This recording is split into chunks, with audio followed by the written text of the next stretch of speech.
Malaki and several defensive backs mentioned miscommunications being part of the reasons why a couple scores happened. Talk me through what it means to have a miscommunication on a football play like that. I mean, basically, if everybody's not on the same page, it's not going to work out. Defense has to work as a unit, and basically sometimes one side of the field is playing another call, and the other side's in a completely different type of coverage, and they don't mesh well together. So if we're not on the same page, bad stuff happens, and we just got to get it fixed and got to get the call from one side to another. Malaki, kind of going off of that question, what are the things you guys can do this week as far as improving communication, making sure to cut down on mistakes like that? Really just making an emphasis in practice. Really trying to hone in on everybody talking, communicating, verbal and nonverbal, giving signals. If you give a signal, you get it. If you get it, you give it back. So just trying to make sure everybody's on the same page. Like I said earlier, defense is a unit. If one person's off, the defense doesn't work. It's just like a car. So I mean, we all got to be on the same page.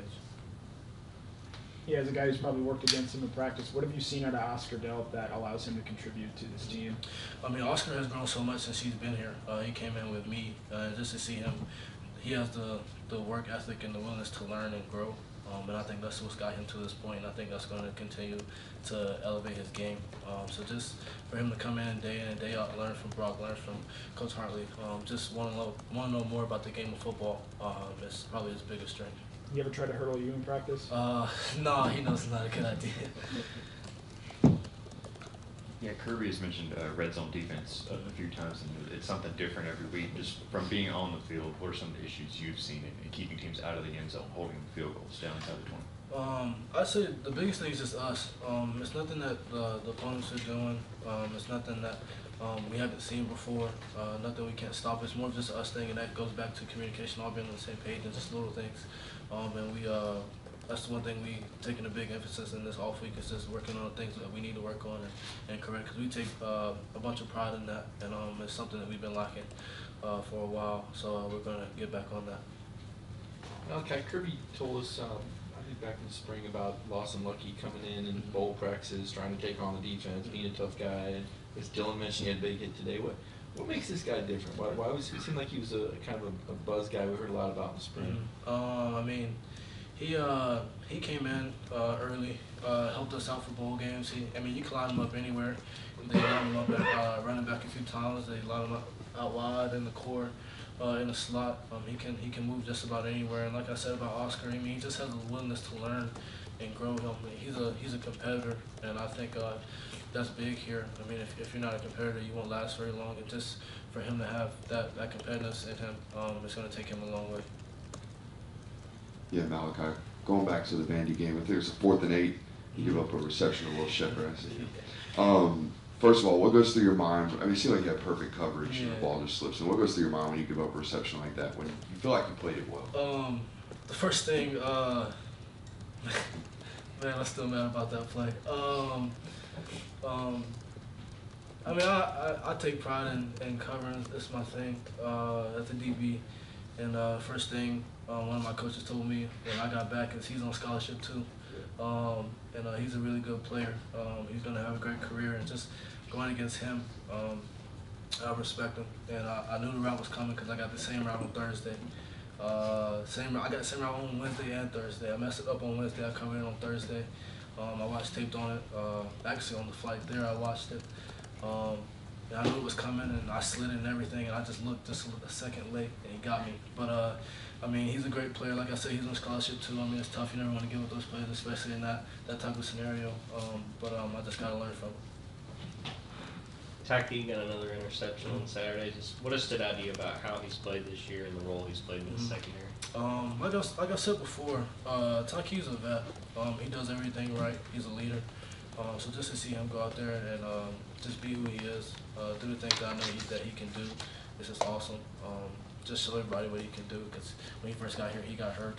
He had a little setback, but he's taken off since then. I'm very close with him. He's like my family, so just see him just go out there and compete, do what he can do, show everybody it's just huge.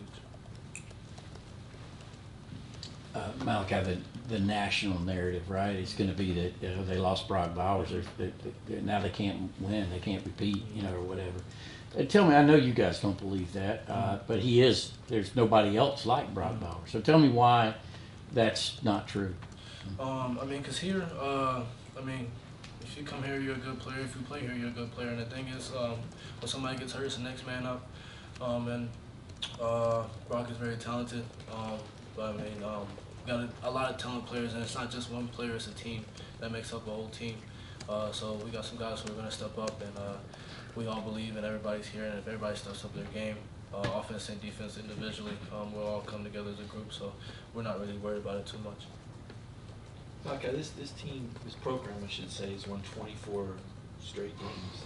I guess 34 rate. I mean, when you're a part of something like that, do you hear from the guys of yesteryear that started this thing? Do you feel that, I don't know, you tell me, what do you feel about being a part of a program that's won 24 in a row and kind of your group's, role, responsibility, keep that going? Right. It's a blessing. Very grateful. And when I first got here, the guys like Nolan Smith, Chris Smith, all those guys that were here and been here for a long time who didn't have that type of success at first, they really made it clear that this doesn't happen very often. It's not something that happens every year.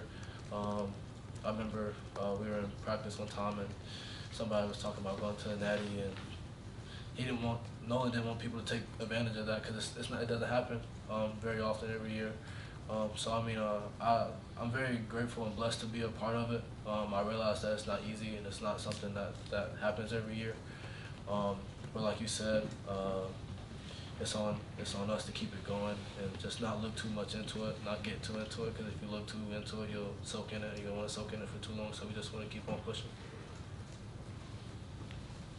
Malachi is a guy that studies opposing offenses, seeing what key players, how they impact, what teams do. When you see what Brock does, what is his impact for this entire offense? Brock's a leader. He's a great leader, a great athlete, and the things that he does, it's very special. And I think his game is very solid all the way around. So just the person that he is, really, just makes him who he is.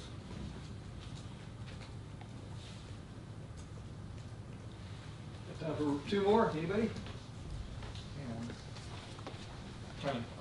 It's an off the field question, but you're going to be bowling Wednesday night. I saw. Is this you're supposed to be this great athlete? You going to go out there and roll a 200? Is this a hidden talent, or who's the favorite to win this thing? I can do it all. If it's a competition, I'm there, and I'm there to win. So I plan on coming out on top. What made you decide to do it? Not everybody's doing it, but obviously Coach Rick's holding this charity function. What made you decide to give up some of your free time for it? It's just a blessing to give back to people. It's not like you're giving back anything. You're giving back your time. And when I was growing up, my parents made it a big thing that if God gives you a gift, you always want to be able to give it back to people. And a bunch of people poured into my life, so I want to do the same for others. So just for me to take time out of my day and just go bowl, go have fun for a big cause. Why not? Thank you. Thanks, Malaki.